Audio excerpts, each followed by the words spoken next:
En los albores de la carrera espacial, en plena Guerra Fría, dos superpotencias se enfrentaron en una competencia feroz, en la que cada una quería demostrar su hegemonía, sobre todo en el campo militar y científico, sin reparar en gastos. Fue la Unión Soviética la que se adelantó con el lanzamiento en 1957 del primer satélite, el Sputnik 1. Después, Yuri Gagarin sería el primer hombre en el espacio. Todos estos acontecimientos incomodaron a su rival, y era algo que no se podían permitir. Entonces, iniciaron una carrera para demostrar su supremacía en el espacio. No querían quedarse atrás, y en 1962, el presidente Kennedy anunció que antes de que acabara la década, pondrían a un hombre en la Luna. Y así fue. Después de muchos años de investigación, miles de millones de dólares invertidos y cerca de 500.000 personas trabajando en esta empresa, el 20 de julio de 1969, el Apolo 11 alunizaba en nuestro satélite, llevando al primer ser humano a la Luna y haciendo que Estados Unidos superase a su rival en esta carrera.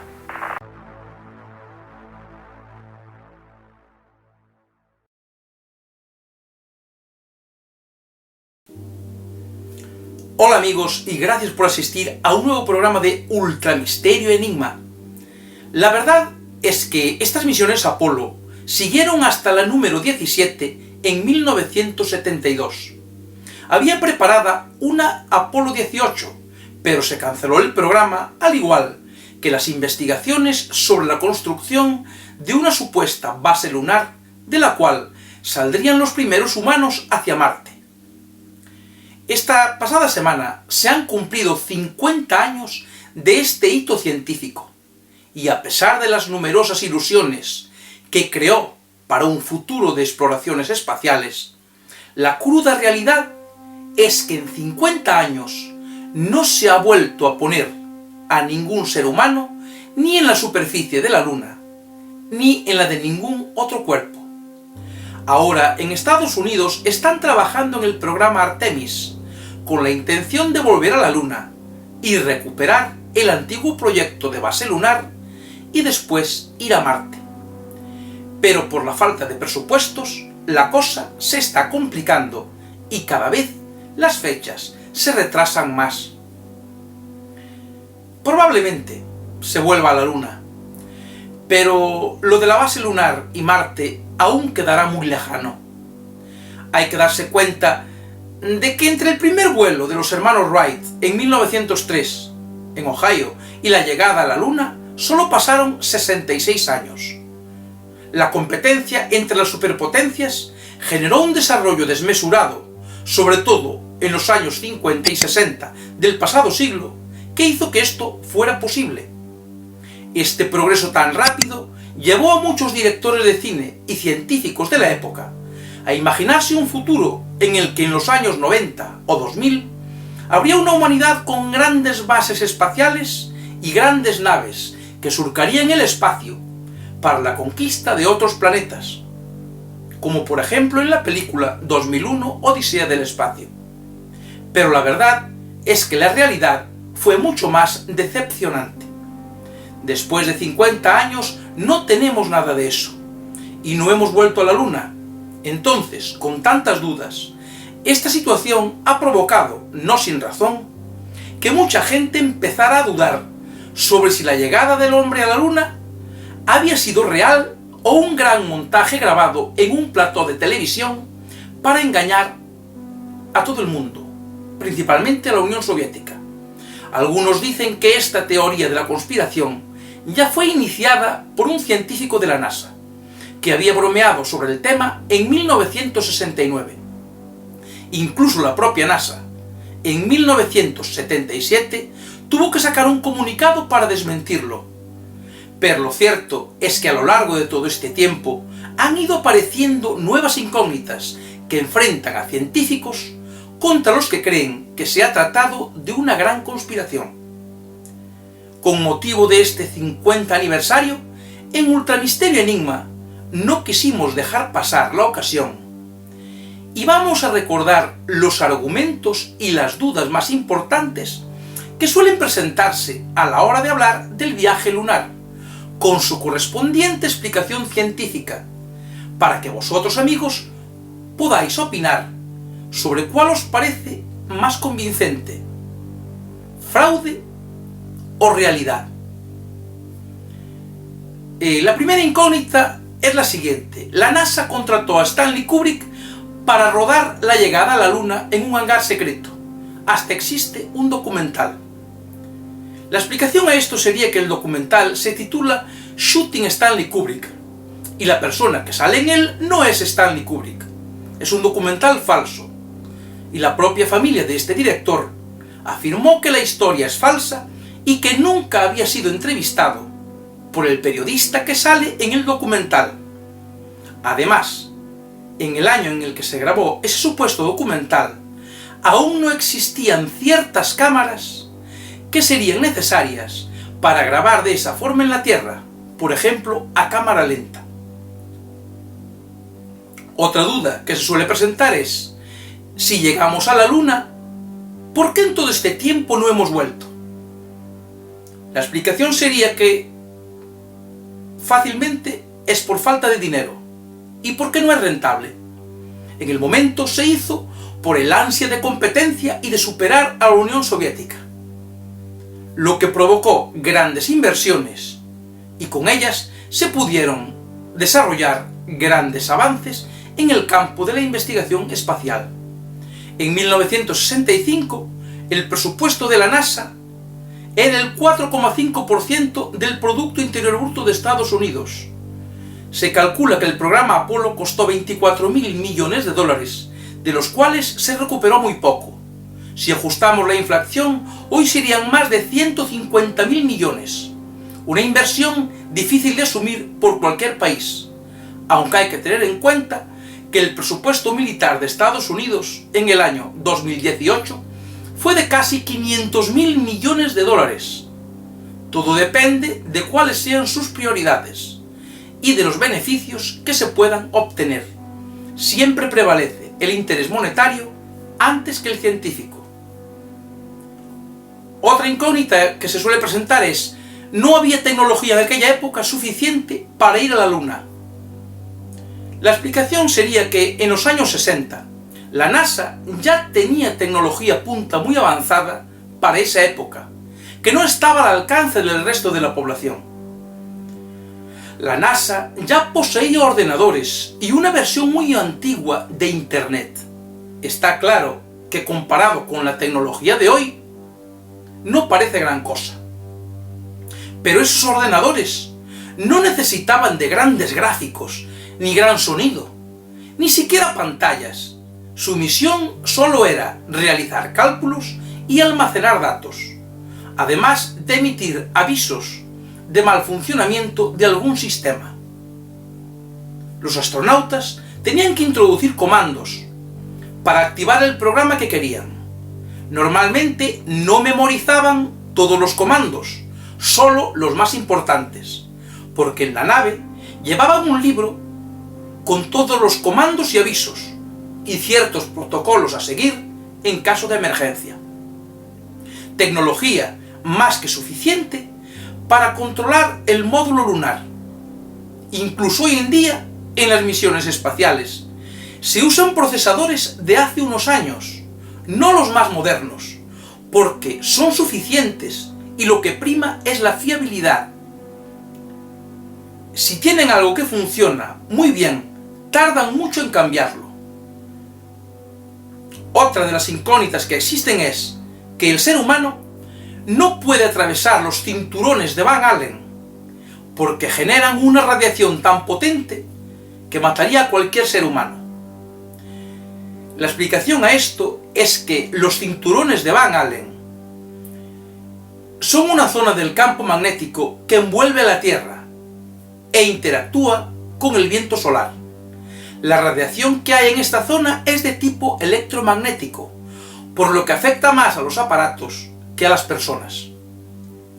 En aquella época, la NASA ya sabía de todo esto, pero por seguridad, los astronautas permanecieron en el módulo de mando, que contaba con blindaje antirradiación durante todo el viaje hasta la Luna, y además la trayectoria que llevaba el módulo contribuyó a que atravesaran estos cinturones rápidamente y por la zona menos afectada por la radiación.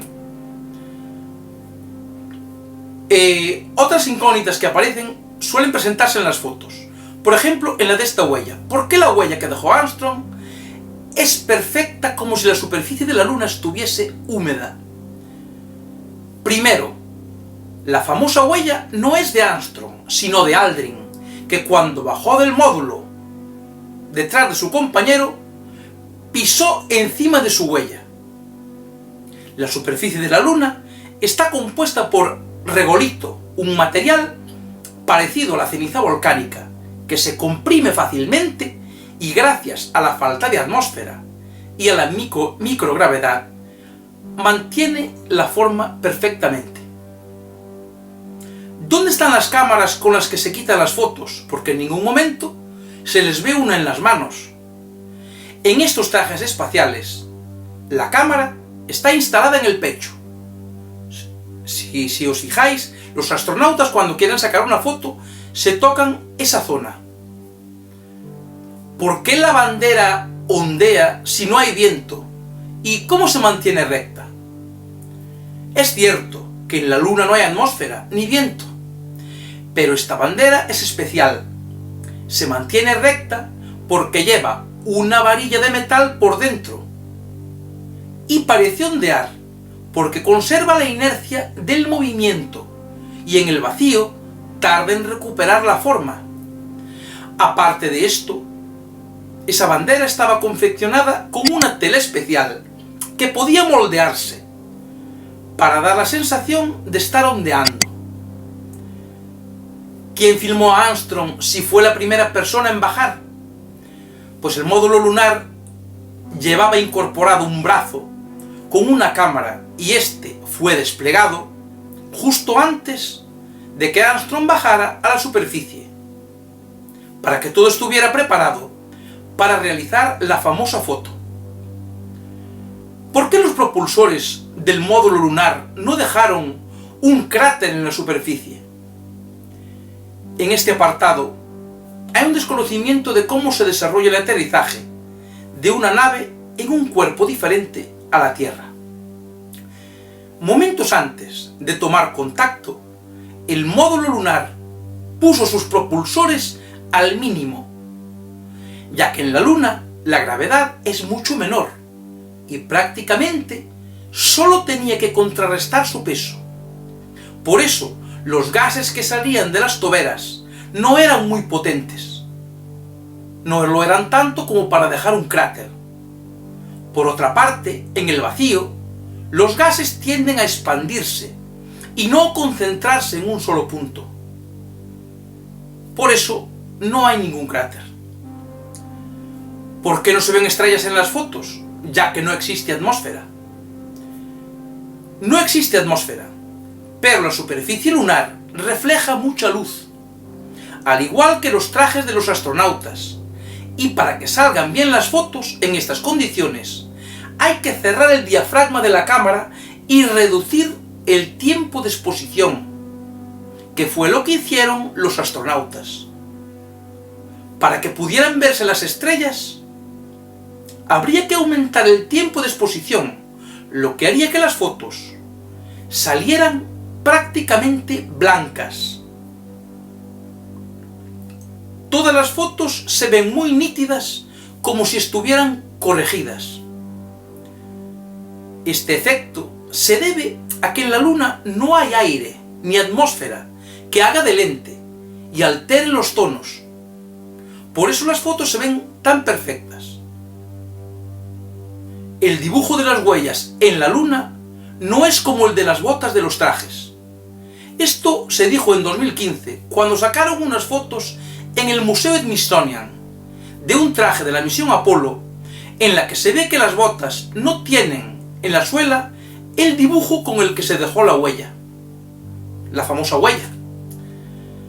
Lo que pasa es que a esas botas les falta la última capa, que las cubre y que se ponía por si en la luna había elementos afilados que pudiesen perforarlas.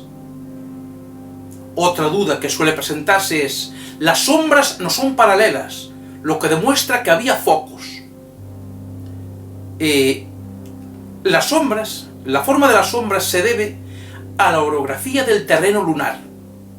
Las sombras no siempre se ven paralelas, sobre todo si nos encontramos en una superficie irregular. Sucede también en muchos lugares de la Tierra. Las sombras no solo dependen del foco de luz, sino también del terreno y de la perspectiva con que las miremos.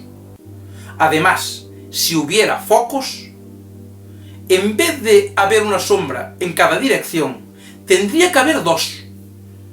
Por lo que en donde vemos 3 sombras debería haber 6, y esto no es así. Y por último, otro argumento que los científicos esgrimen es que en la Luna se dejaron reflectores que son los que se usan hoy en día para hacer rebotar los rayos láser y así medir la distancia Tierra-Luna, además de varias estaciones científicas.